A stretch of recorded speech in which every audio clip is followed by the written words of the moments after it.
ಒಂದು ಕಡೆ ರಾಜ್ಯದಲ್ಲಿ ಸಿಎಂ ಬದಲಾವಣೆಯ ಚರ್ಚೆ ನಡೀತಾ ಇದ್ದರೆ ಮತ್ತೊಂದು ಕಡೆ ಇವತ್ತು ರಾಮನಗರದಲ್ಲಿ ಮಾಗಡಿ ಶಾಸಕ ಬಾಲಕೃಷ್ಣ ಅವರು ಕಾಂಗ್ರೆಸ್ ಕೃತಜ್ಞತಾ ಸಮಾವೇಶದ ಉದ್ಘಾಟನಾ ಭಾಷಣವನ್ನು ಮಾಡುವಂತಹ ಸಂದರ್ಭದಲ್ಲಿ ಒಂದು ಸ್ಟೇಟ್ಮೆಂಟ್ ಕೊಟ್ಟಿದ್ದಾರೆ. DCM DK ಶಿವಕುಮಾರ್ ರಾಜ್ಯದ ಅಧಿಕಾರದ ಚುಕ್ಕಾಣಿ ಹಿಡಿತಾರೆ ಅಂತ ಹೇಳಿದ್ದಾರೆ. ರಾಜ್ಯದ ಅಧಿಕಾರ ಚುಕ್ಕಾಣಿ ಹಿಡಿಯಲು ಸಿದ್ಧರಾದ DK ಶಿವಕುಮಾರ್ ಅವ್ರಿಗೂ ಸ್ವಾಗತ ಎಂಬ ಮಾತನ್ನು ಆಡಿರೋದು ಸಾಕಷ್ಟು ಚರ್ಚೆಗೆ ಈಗ ಗ್ರಾಸವಾಗಿದೆ. ಇನ್ನು ಇದೇ ಕಾರ್ಯಕ್ರಮದಲ್ಲಿ ಮಾತನಾಡಿದ DCM DK ಶಿವಕುಮಾರ್ ಕೇಂದ್ರ ಸಚಿವ HD ಕುಮಾರಸ್ವಾಮಿ ವಿರುದ್ಧ ವಾಗ್ದಾಳಿ ನಡೆಸಿದ್ದಾರೆ. ನನ್ನ ಮೇಲೆ ಕುಮಾರಸ್ವಾಮಿ ಹಾಗೂ BJP ನಾಯಕರು ತುಚ್ಛವಾಗಿ ಮಾತನಾಡಿದರು.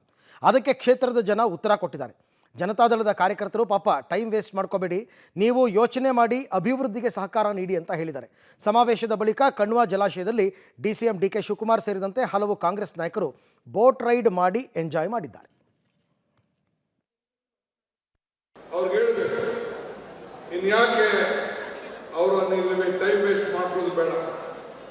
ಮುಂದಕ್ಕೆ ಬೆಂಗಳೂರು ದಕ್ಷಿಣ ಜಿಲ್ಲೆ ಇದಕ್ಕೆ ಒಂದು ಹೊಸ ರೂಪವನ್ನು ಕೊಡುವಂಥದ್ದು, ನಿಮ್ಮ ಆಸ್ತಿ ಮೌಲ್ಯಗಳನ್ನ ಹೆಚ್ಚುವಂಥದ್ದು, ನಿಮ್ಮ ಬದುಕಿನಲ್ಲಿ ಹೊಸ ರೂಪವನ್ನು ಕೊಡುವಂಥದ್ದು.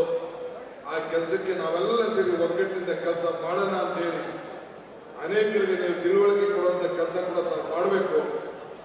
ಒಬ್ಬ ವ್ಯಕ್ತಿಗೋಸ್ಕರ ಇಡೀ ಪಕ್ಷವನ್ನೇ ಬಲಿಕೊಟ್ಟಂತ ಚರಿತ್ರೆ ನಾನೀಗ ಚರ್ಚೆ ಮಾಡಬೇಕಾದಂತ ಅವಶ್ಯಕತೆ ಇಲ್ಲ.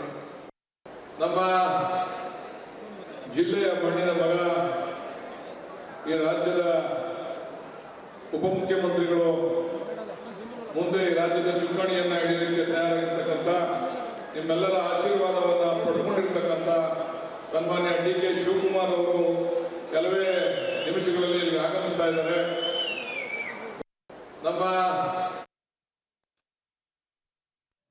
ಸೊ ಈಗ ನೀವು ನೋಡ್ತಾ ಇರ್ತಕ್ಕಂಥದ್ದು ಕಣ್ವ ಜಲಾಶಯಕ್ಕೆ ಹೋಗಿ ಅಲ್ಲಿ ಇವರೆಲ್ಲರೂ ಕೂಡ ಬೋಟ್ ರೈಡಿಂಗನ್ನು ಮಾಡಿ ಖುಷಿ ಪಟ್ಟಿದ್ದಾರೆ.